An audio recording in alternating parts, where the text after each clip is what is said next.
সাংবাদিক বন্ধুদের সবাইকে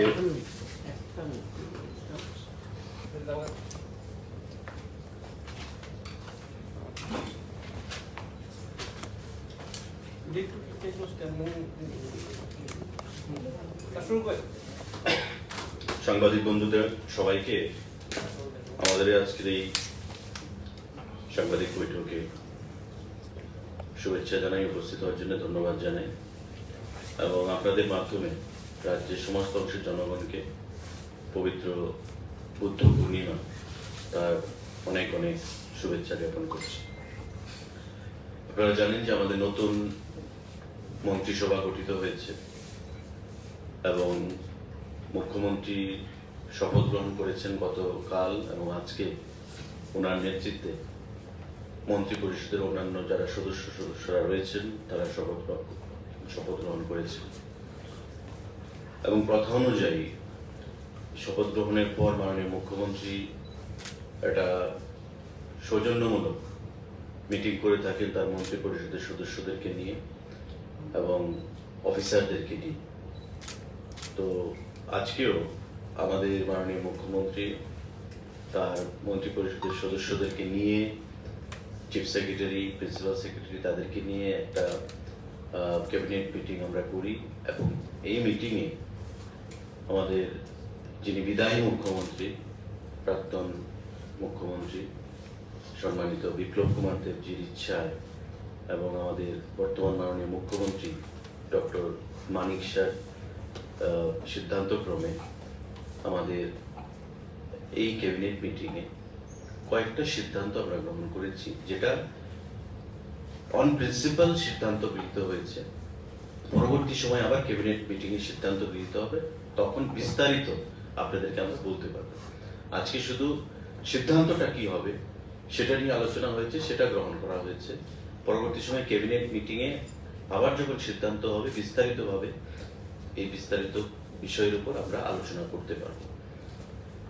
অনেকগুলো এজেন্ডা ছিল, মানে পয়েন্টস ছিল এবং অ্যাডমিনিস্ট্রেশন থেকে চিফ সেক্রেটারি মহাশয় মাননীয় মুখ্যমন্ত্রীকে এবং অন্যান্য মন্ত্রীদেরকে অনুরোধ করেছেন যে এই সিদ্ধান্তগুলি যারা রয়েছে, যেগুলো রয়েছে তার মধ্য থেকে 2-4টি সিদ্ধান্তকে গ্রহণ করার জন্য, যে আজকে নতুন মন্ত্রী পরিষদ সেখানে নতুন করে পথ চলা শুরু হয়েছে, তাতে কি সিদ্ধান্ত হয়েছে যাতে মানুষের কল্যাণে সেইগুলি সম্পর্কে আমরা বলতে পারি। টোটাল আমাদের 4টা সিদ্ধান্ত আজকে গৃহীত হয়েছে অন প্রিন্সিপাল। পরবর্তী সময়ে এগুলোর উপর বিস্তারিতভাবে আলোচনা করা যাবে, কিন্তু আজকে শুধু আমরা সিদ্ধান্তগুলো জানাচ্ছি।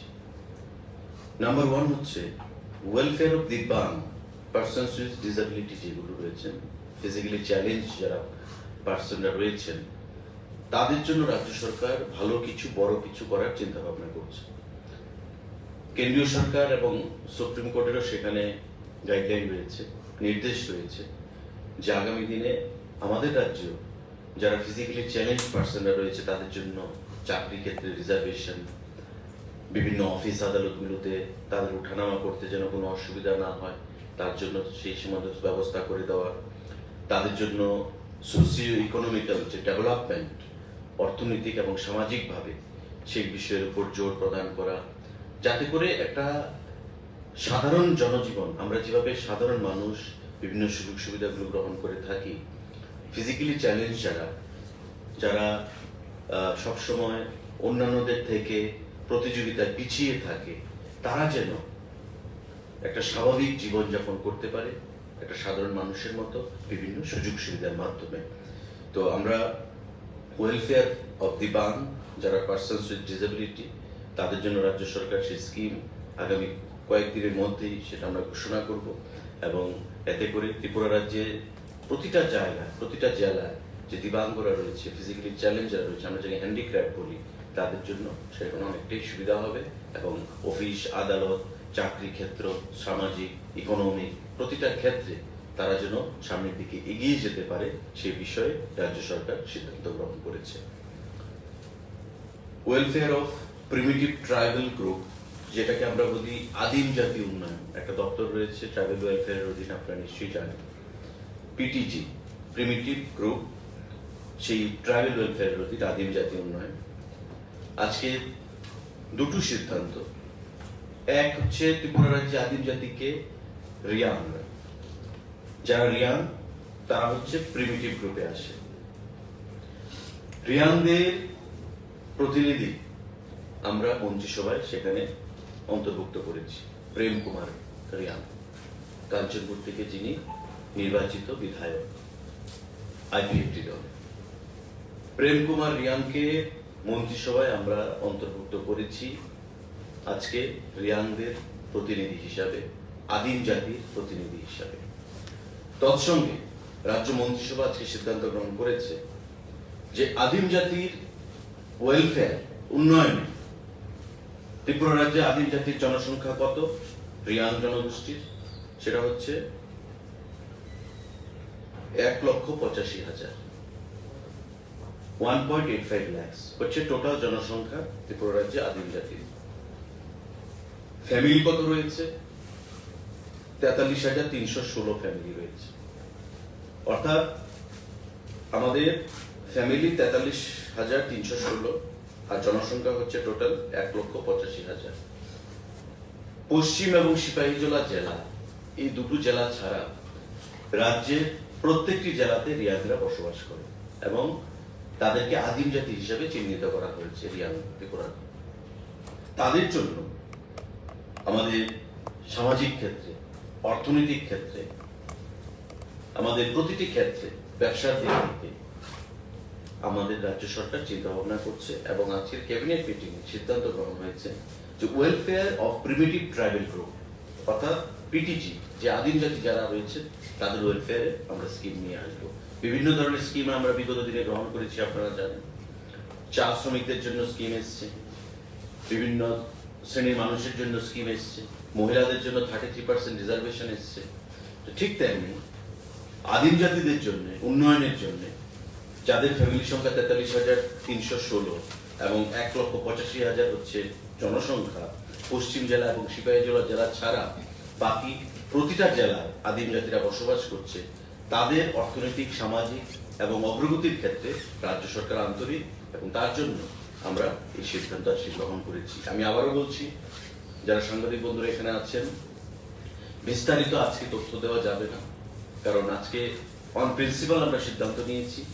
অফিসারদেরকে বলা হয়েছে, চিফ সেক্রেটারিকে বলা হয়েছে যে আগামী দিনে যাতে এই স্কিমগুলো নেক্সট বা পরবর্তী সময় ক্যাবিনেট মিটিং এ আসবে এবং বিস্তারিতভাবে আমরা আপনাদেরকে বলার মতো সেখানে পজিশনে থাকবো। আজকে বিস্তারিত বলার সেখানে অবকাশ নেই বা সুযোগ নেই। আমাদের আরেকটা গুরুত্বপূর্ণ সিদ্ধান্ত, ন্যাশনাল হেলথ পলিসি 2017, সেই অনুযায়ী আমাদের রাজ্য স্টেট হেলথ পলিসি তৈরি হবে। ন্যাশনাল হেলথ পলিসি আমাদের ভারতবর্ষে সেখানে রয়েছে। ওই ন্যাশনাল হেলথ পলিসিকে অনুসরণ করে আমাদের রাজ্য হেলথ পলিসি তৈরি হবে। অর্থাৎ প্রতিটা স্বাস্থ্য কেন্দ্রে PHC, primary health center, CSC যেটা community health center, sub divisional hospital, district hospital, আমাদের যে রেফারেল হসপিটাল জিবি, আমাদের যে আইজিএম রয়েছে, এই যে হাসপাতালগুলো রয়েছে এবং রাজ্যের টোটাল স্বাস্থ্য পরিষেবাকে উন্নয়নের জন্য ইতিমধ্যে আমাদের রাজ্যে বিপ্লব দেবজির নেতৃত্বে, যিনি বিদায়ী মুখ্যমন্ত্রী, স্বাস্থ্য পরিষেবাটা বিরাট পরিবর্তন এসেছে। Bypass surgery, open heart surgery থেকে শুরু করে ত্রিপুরা রাজ্যে যেগুলো বিগত দিনে সেগুলো ভাবাই যেত না, আজকে আমাদের রাজ্যে অনুষ্ঠিত হচ্ছে, আমাদের হাসপাতালগুলোতে অনুষ্ঠিত হচ্ছে।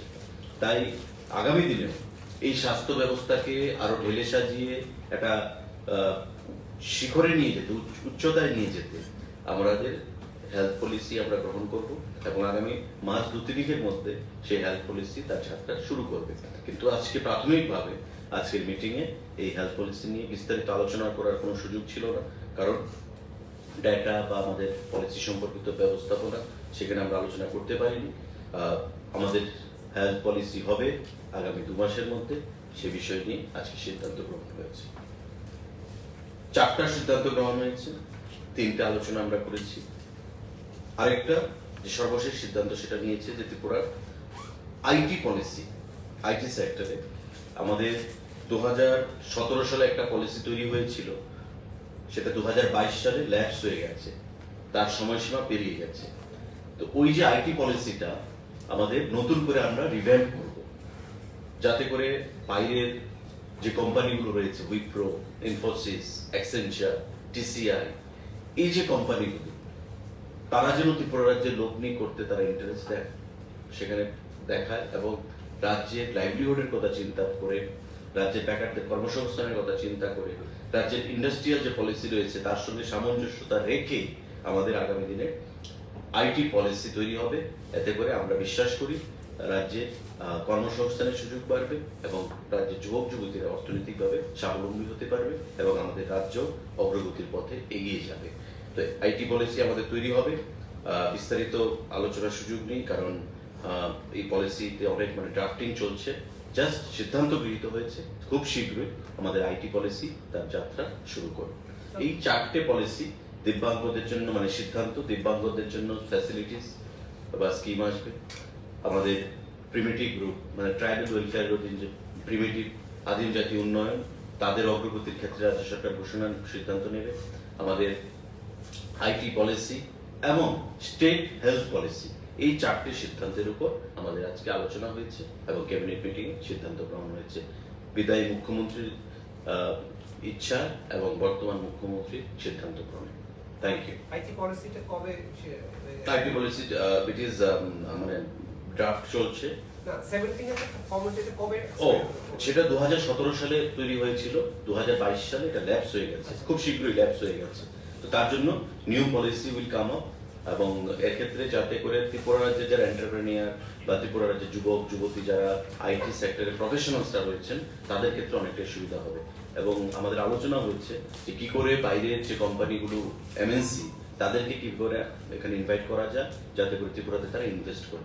তো আইটি ফ্রেন্ডলি একটা পলিসি তৈরি হবে, সেটাই আমরা বিশ্বাস করি। সেটা নিশ্চয়ই সন্ধ্যার মধ্যে হয়ে যাবে, এটা তৈরি আলোচনা চলছে, এটা জিএপিএটি থেকে নোটিফিকেশনের মাধ্যমে বেরিয়ে যাবে, জি ডিপার্টমেন্ট থেকে। Thank you.